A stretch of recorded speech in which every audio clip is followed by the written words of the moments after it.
My family laughed at my struggles, until I signed their pink slip. I remember the exact moment I realized my family didn't believe in me. It wasn't a single dramatic event, but rather the accumulation of 1,000 small cuts, comments disguised as concern, laughter masked as affection, and pity wrapped in advice. We were sitting around my uncle's dining table in Naperville, Illinois, a western suburb of Chicago where most of my extended family had settled. It was Thanksgiving 2019, and the house smelled like roasted turkey and sweet potato casserole.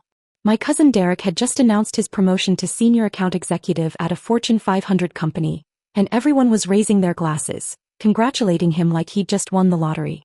Then my Aunt Linda turned to me with that smile, the one that didn't quite reach her eyes, and asked what I was doing these days. I was 26 years old, working as a freelance graphic designer, barely making rent on my studio apartment in a less desirable part of the city.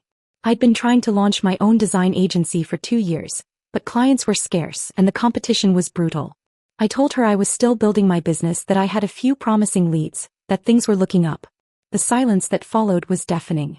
Then my Uncle Robert laughed, not a mean laugh exactly, but that dismissive chuckle that makes you feel about 2 inches tall. He said something about how everyone thinks they can be an entrepreneur these days, how most small businesses fail within the first year, how maybe I should consider getting a real job with benefits. My father, sitting across from me, just nodded along. He didn't defend me. He never did. My mother tried to change the subject, but the damage was done. For the rest of the evening I felt invisible, like a cautionary tale they tell their children. Work hard in school or you'll end up like your cousin. I left early that night, driving through the cold November rain back to my apartment, my hands gripping the steering wheel so tight my knuckles turned white. That winter was the hardest of my life. My biggest client, a small marketing firm that had been giving me steady work, went out of business. Suddenly, I was scrambling to pay rent, eating ramen noodles for dinner, watching my bank account drain to double digits. I applied for dozens of jobs, but nothing materialized. The rejections piled up like snow outside my window. Thick, suffocating, impossible to escape. I thought about giving up. I thought about crawling back to my family, admitting they were right, accepting whatever entry-level position I could find just to survive. But every time I came close to surrendering, I'd remember that Thanksgiving dinner, remember the way they looked at me like I was already a failure. And something stubborn inside me refused to prove them right. Instead, I doubled down. I taught myself new design software, spent hours watching tutorials, practiced until my eyes burned from staring at the screen. I reached out to every contact I'd ever made, no matter how tenuous the connection. I offered to work for reduced rates just to build my portfolio. I created spec work for companies I admired, sending unsolicited proposals that probably went straight to spam folders. Most days felt futile, like screaming into a void. But then, in February, something shifted. A small tech startup in the Loop needed a logo and brand identity, and somehow my proposal landed on the right desk at the right time. The founder, a woman named Sarah Chin, liked my work. More importantly, she liked my hunger. She gave me the project and I poured everything I had into it. Late nights, early mornings, countless revisions. When I presented the final designs, she didn't just accept them, she loved them. That project led to another and another. Word spread in the startup community that there was this designer who worked fast, charged fair prices, and actually listened to what clients wanted. By summer, I had more work than I could handle alone. I hired my first contractor, then another. By the end of 2020, I had a small team working under my agency name, Apex Creative Solutions. We weren't huge, but we were profitable. More than profitable, we were growing. I didn't tell my family. I didn't post about it on social media or send out announcements. I kept my head down and worked. Part of me wanted to wait until I had something truly undeniable to show them. Part of me just didn't want to hear their skepticism, their warnings about not getting too confident, their reminders that success could be fleeting. By 2021, we'd landed contracts with several mid-sized companies, including a regional retail chain that needed a complete brand overhaul. The project was massive and the fee was 6 figures. I remember staring at the signed contract, sitting in my new office, a real office with a view of the Chicago River, feeling something I hadn't felt in years: pride. Not the defensive, angry pride of wanting to prove someone wrong, but genuine satisfaction in what I'd built. That's when the opportunity came. One of my clients, a venture capital firm, was looking to acquire a struggling marketing company. They wanted to rebrand it, restructure it, bring in new leadership. During a meeting, the managing partner mentioned the company's name, Whitman and Associates. My blood went cold. I knew that name. My Uncle Robert had worked there for 15 years.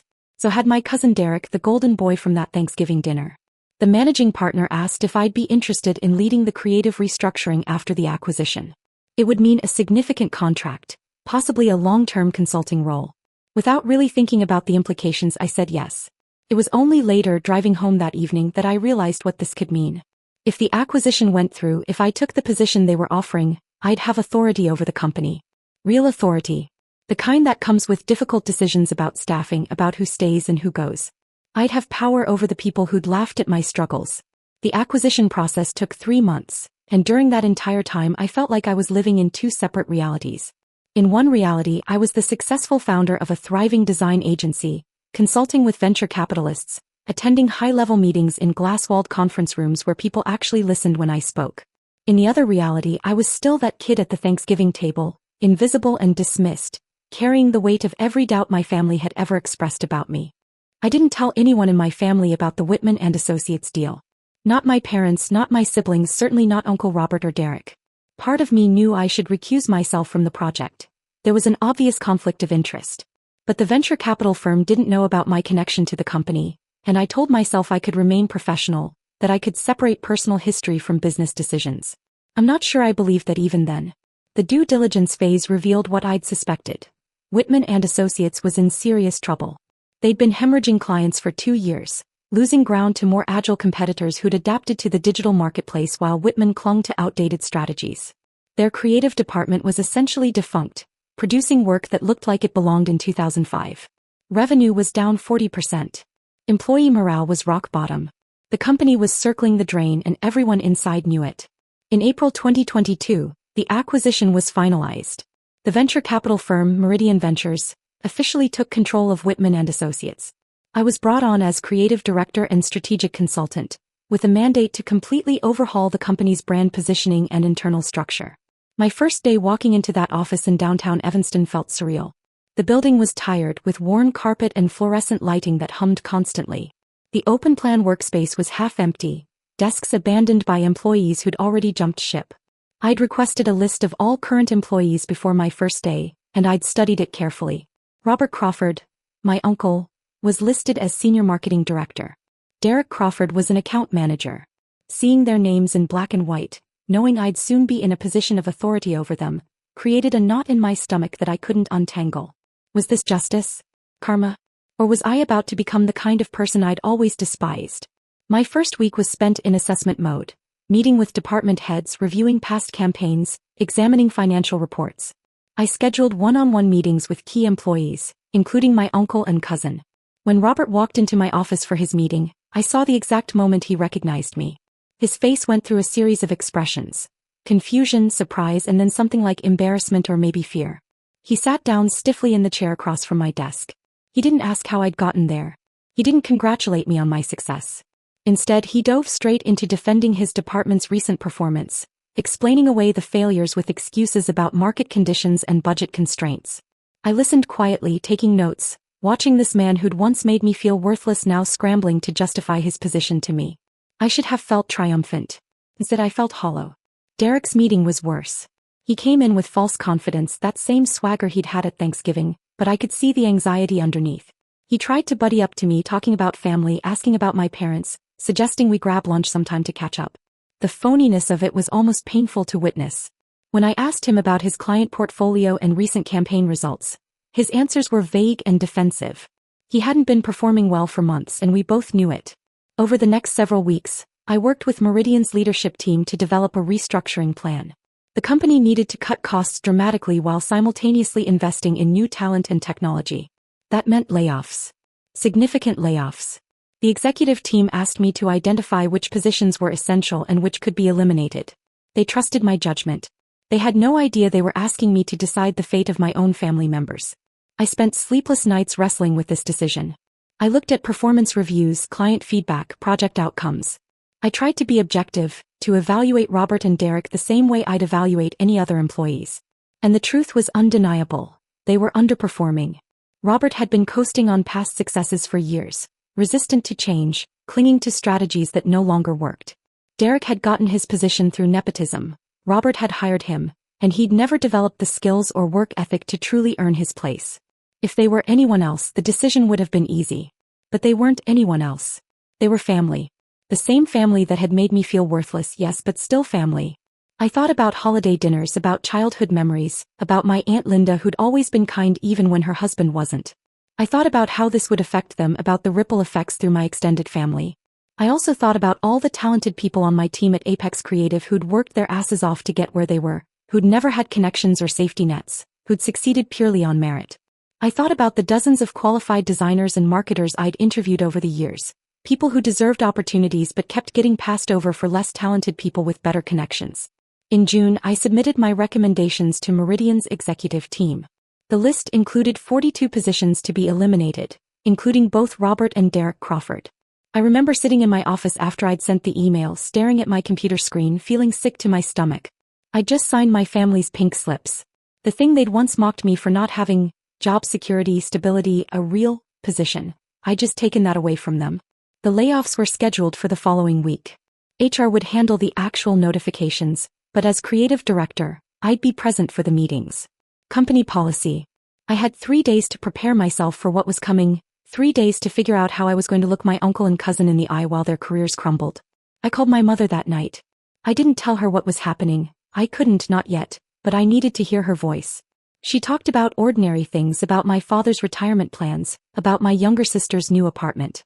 Before we hung up, she said something that hit me like a punch. I've always been proud of you, you know? Even when things were hard. Especially then. I thanked her and ended the call, then sat in the dark of my apartment for a long time, wondering if I was doing the right thing or just getting revenge dressed up as business. The morning of the layoffs arrived with brilliant sunshine, the kind of perfect June day that feels almost mocking when you're about to destroy people's lives.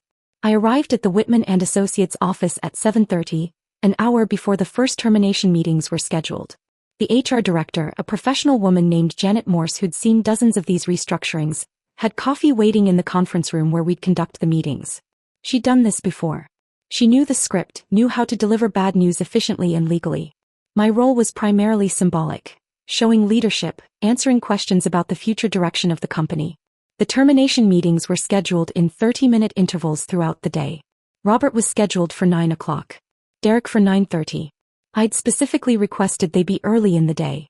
Waiting would have been torture for them and for me. Janet had prepared folders for each terminated employee containing their severance packages, information about Cobra Health insurance continuation and outplacement services.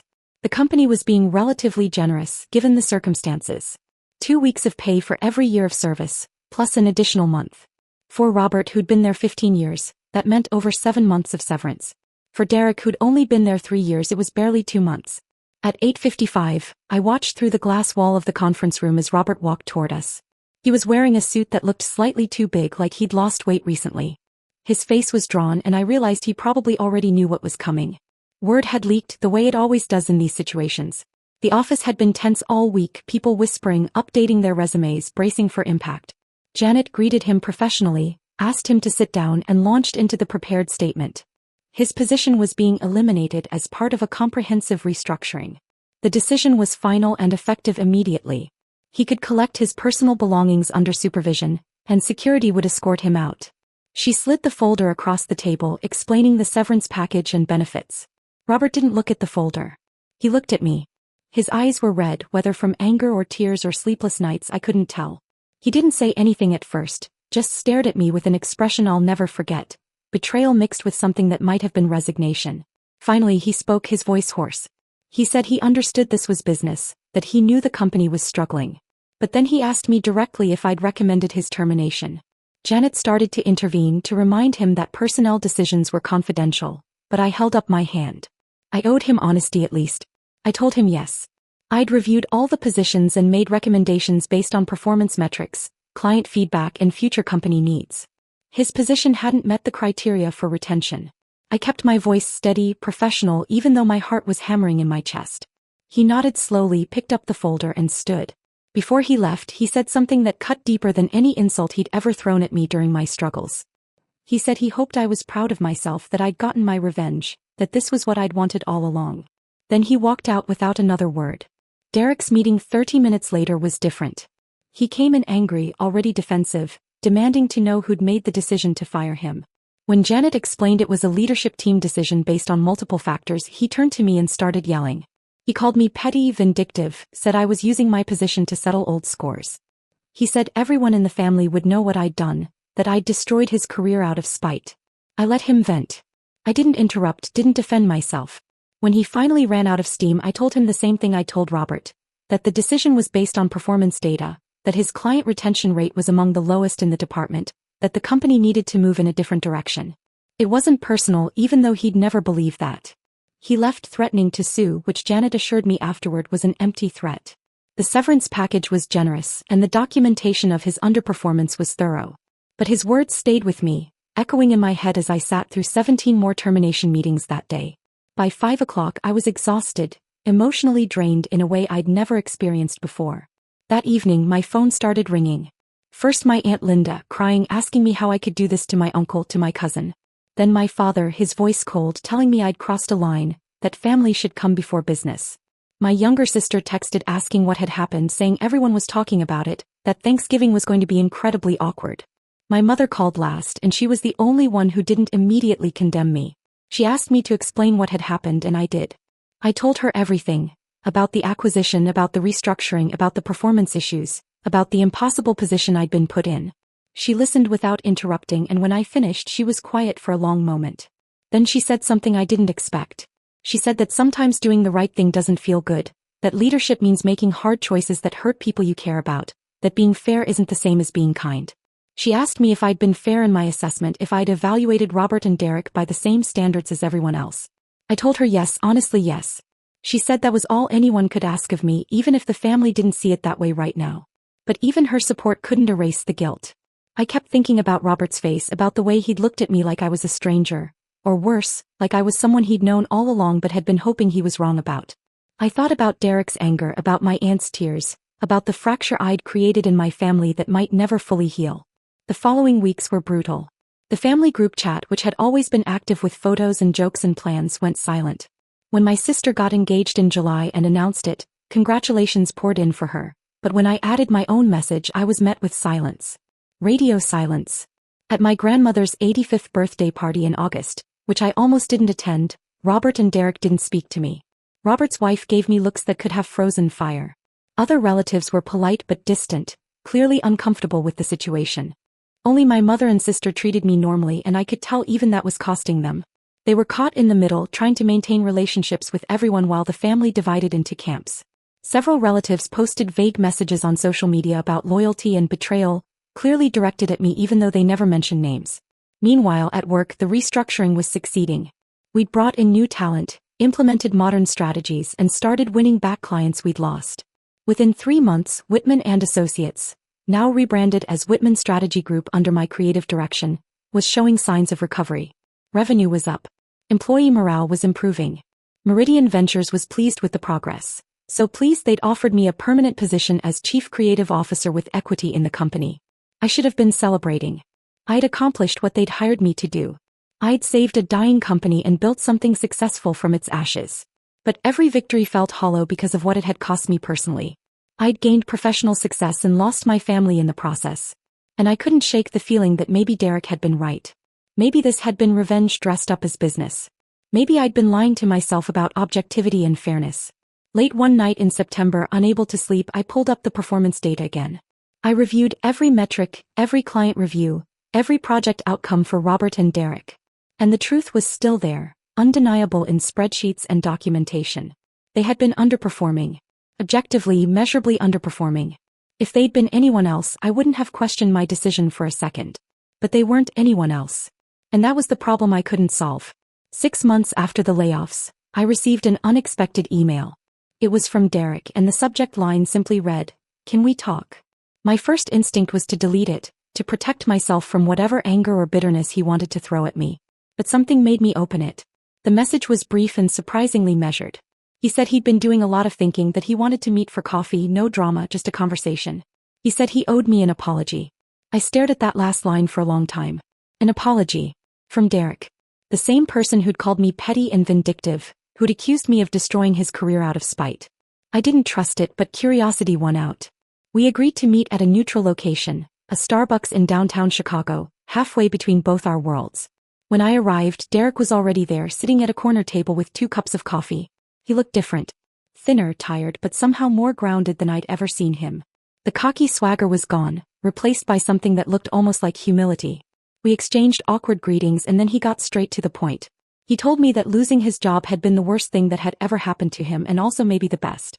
For the first time in his life, he couldn't rely on connections or his father's reputation. He'd been forced to actually evaluate his skills, his work ethic, his value in the marketplace. And he'd realized something painful. I'd been right. He hadn't earned his position at Whitman. He'd been coasting, doing the bare minimum, expecting success to just happen because it always had before. The past 6 months had been humbling. He'd applied for dozens of jobs and faced rejection after rejection. Recruiters had looked at his portfolio and found it lacking. He'd been forced to take contract work, freelance gigs that paid a fraction of what he'd been making. But in the process, he'd actually learned to really work. He'd taken courses, built real skills, produced work he was genuinely proud of for the first time in his career. He said he'd been angry at me for months, but that anger had slowly transformed into something else. Gratitude maybe. Or at least understanding. He said he finally got it, that I'd been in an impossible position, that keeping him employed would have been unfair to everyone else, that sometimes the kindest thing you can do for someone is refuse to enable their mediocrity. I didn't know what to say. I'd expected anger, accusations, maybe even threats. I hadn't expected this. We talked for over 2 hours, and for the first time in our lives we had a real conversation. Not as competitors or cousins locked in some unspoken rivalry, but as two people who'd both struggled and learned hard lessons about success and failure. Before we parted, Derek asked if I knew of any openings at companies I worked with. Not at Whitman, he understood that door was closed, but anywhere else. He said he wasn't asking for special treatment, just a fair chance to compete on his own merit. I told him I'd keep my ears open, and I meant it. A month later, I connected him with a small marketing firm that was looking for mid-level talent. I didn't recommend him, didn't put my thumb on the scale.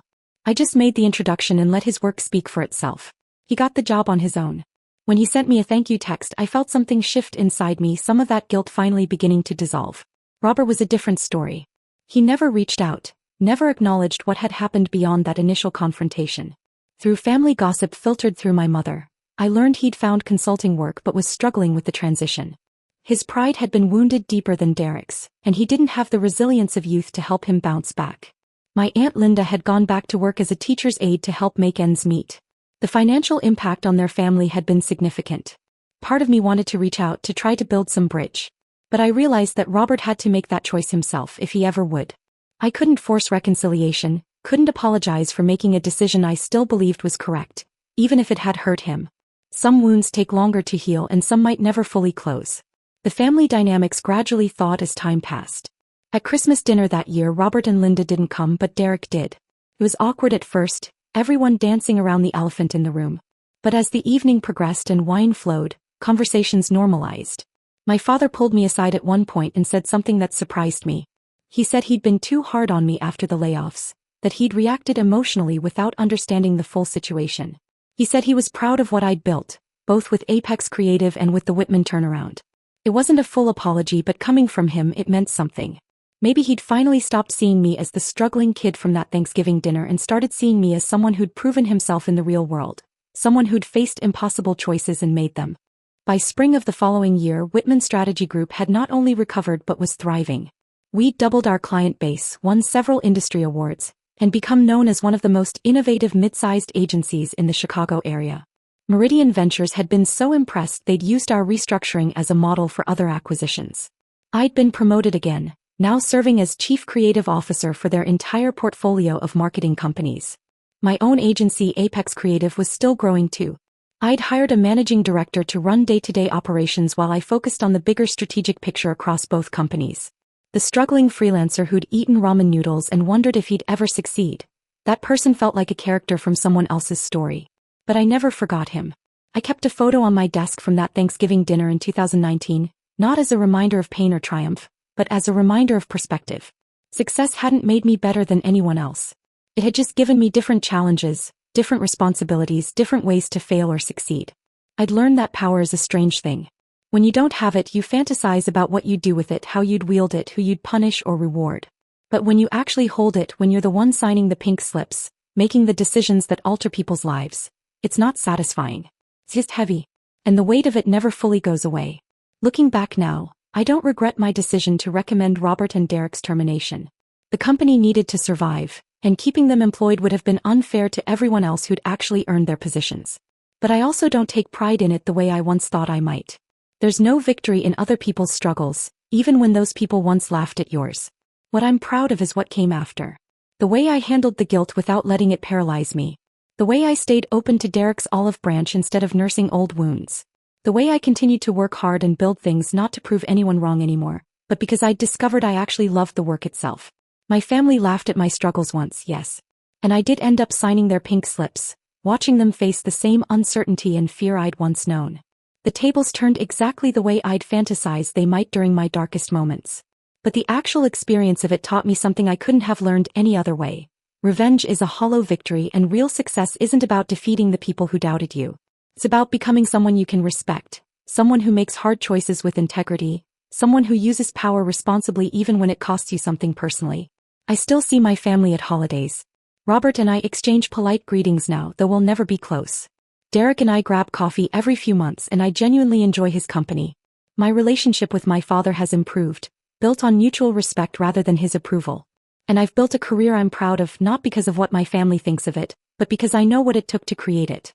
Sometimes I think about that kid at the Thanksgiving table, invisible and dismissed, carrying the weight of everyone's doubt. I wish I could tell him that it gets better, that the struggle has meaning, that the people who laugh at you now might one day ask for your help, and that when they do you'll have to decide what kind of person you want to be. I hope I made the right choice. Most days I believe I did.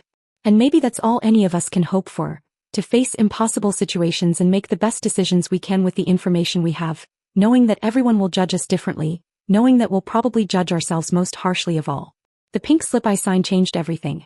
But not in the way I expected when I was at rock bottom dreaming of vindication. It changed me more than it changed them, and in the end maybe that was the point all along.